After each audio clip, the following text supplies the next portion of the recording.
Hey heroes, welcome back to the last part of the 3-part series of how to be sexy by optimizing your ratio. Now in the first 2 episodes we talked about diet and then we talked about sleep. So these 2 are more about composition, so lowering your fat and increasing your muscle mass. Now for this today's video we're going to talk about exercise. So it's the smallest part of the golden health ratio of health, but it's also one of the most important when it comes to distributing your muscle, especially muscle rather than fat, since you can't really spot reduce. So we're going to talk about how to optimize our ratios by doing certain types of exercises to get that, that amazing ratio we're trying to look for. So for women, it's a bit different to men. So women, they want the ratio of an hourglass. So where the top or the upper body is wider, the midsection is narrower, and then the lower body is wider. So you get that nice hourglass figure, as they say. Now for men, it's all about the V. So basically having an upper body that is much wider and a waist. We're gonna neglect the lower body because not many men think that's really important, but it is, but not too important in case of being sexy. It's all about the upper body and the midsection, getting a nice V. So let's just get into it. So for the hourglass figure for a woman, the strategy is to increase your muscle mass for the top half. And that might sound a bit daunting because women might be thinking, I don't want to be muscular, I don't want to look like a guy.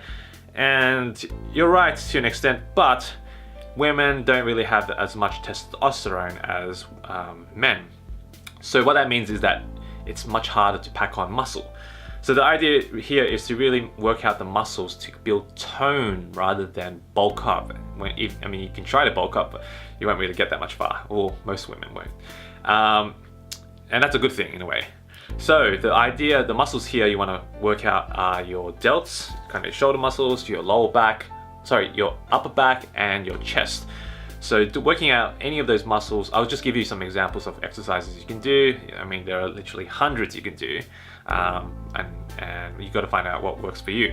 So you can do especially lat pull downs, you can do some shoulder presses, you can do some dumbbell flies and so forth. Whatever works out this kind of region. So you want to get it nice and toned. Now for the midsection, it's really about fat loss. So doing, as I said before, you can't really spot reduce. You can only lose fat overall. The good thing about women is that women tend to lose fat around their midsection first, and then other parts of their body. So that's a good thing. So the idea here is you want to do exercises that help you burn fat. So 2 examples are calisthenics and cardio. So cardio such as running, cycling, swimming, and calisthenics doing push-ups, doing planks, side planks, and so forth. The key here is not to really work too much on your abs and not try to build too much muscle, because that's actually counterintuitive. So working on your oblique abs, your muscles on the side, is counterproductive to your goal of slimming your waist. You don't want to build too much muscle because you actually just go like that if you build too much muscle. So really focus on doing cardio and calisthenics to lower your body fat overall, and then you naturally have a slimmer waist. Now for the last part, the lower body, you want to work on building muscle there as well. So muscle at the top, muscle at the bottom.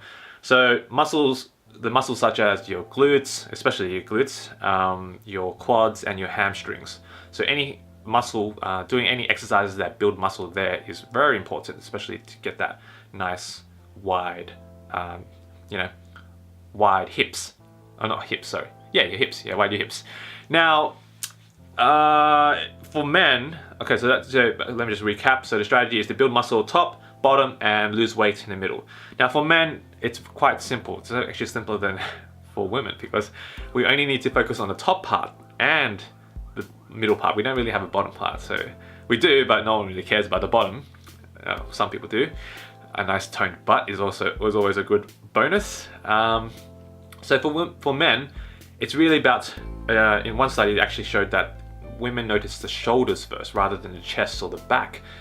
And the reason is because it creates that nice V shape, the ratio. Even if you had a nice chest, it doesn't and you have really narrow shoulders, you still look really scrawny, but you have a big chest, so it doesn't really make a nice V-shape ratio.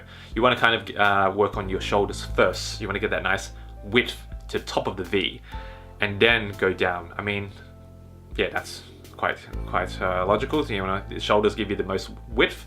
That's why I see some guys walk around like this, because they want to get that nice V. They're kind of cheating though, because they're not really building muscle. They're just going like this. Now, it's also important to work out the upper back muscles, such as your trapezius and your rhomboids. So don't forget those puppies, and also your lats, because the lats are the kind of the muscles on the side. You want to get that nice tapering look. So doing things such as lat pull downs and any kind of bent over rows and anything pulling exercises work the back, and then pushing exercises work the front. So bench press, dumbbell flies, and so forth.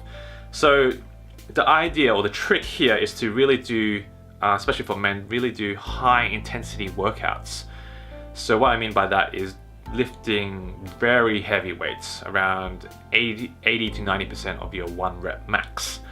And what that does is that it helps stimulate more muscle growth rather than doing very light weights and doing high reps. So don't kill yourself by doing too heavy and doing too much. It's really about high intensity, high weights, like very heavy weights, but lower reps. So doing it from 5 to 8 at 80 to 90% intensity, or your 1 rep max, actually helps stimulate bulk. So you want to get bulky at the top. Now for the waist, or the mid or the lower part of the V, you want to do the same as a woman will do. You want to do more cardio, you want to do calisthenics, you want to do some high intensity workouts that focus on burning fats, such as doing, what do they call it? I can't think of the word, but the ones, circuit training, yes, that's the one. So in those type of exercises help lower body fat percentage overall, so you will naturally have a slimmer waist. And you can also do abdominal exercises. That's always a bonus, to have a nice six-pack and nice kind of the nice abs on the side as well, the obliques. So, and you don't have to worry too much, because you're not creating that. Your V doesn't have to be super sharp. In fact, women actually prefer a ratio of around 0.75. So a waist to shoulder ratio of that. And so you don't have to go too crazy about your V.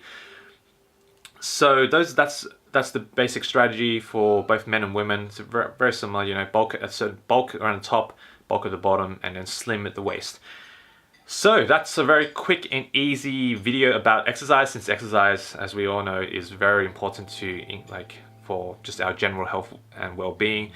So, but this kind of video teaches you to focus on certain regions to create ratios that are deemed as sexy. Okay, so let me conclude this 3-part series on how to be sexy by optimizing your ratios by saying that essentially Mother Nature programmed these ratios into us, into our biology, so that we can maximize our chances of survival.